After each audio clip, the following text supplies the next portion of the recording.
Brownie brownie biscuit brownie అందగట్టే I mean to say అందగాడు అందగాడే నా బ్రౌనీ గాడి అందగాడే. అసే నువ్వు మగాడని తెలియపోతే ఎవరైనా ఆడపిల్లవేమో కొడుపుతున్నావు అనుకుంటారు నీ కొడుపు చూసి.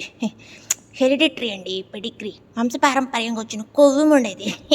లోపల ఎంత కొవ్వి కొడుపుతుందా దాని బొందా. ఇది మగాడు అందరూ కొడుపు చేస్తుంది. ఇది కొడుపు రాదు దీనికి, ఇదే కొడుపు చేస్తుంది అందరికి. పని మాట ఏం లేదు. ఇంక బయటకు వెళ్ళి షికార్లోకి వెళ్ళు. ఏ నల్లడా తింటాం అయిందా నీకు? అయిందా అయిందా? జీర్ణం వాతాపి జీర్ణం వాతాపి జీర్ణం. మీ ఇద్దరు దుబాయ్లో పుట్టారు కదా, చిన్నుగడ కూడా దుబాయ్లోనే పుట్టాడు. బ్రోనీ నువ్వు దుబాయ్ ఎమిరేటియా? అబ్బే మీకు వీసా అక్కర్లే. అప్పు మీరందరూ దుబాయ్లో పుట్టిన వాళ్ళే, నాకంటే గొప్పళ్ళా?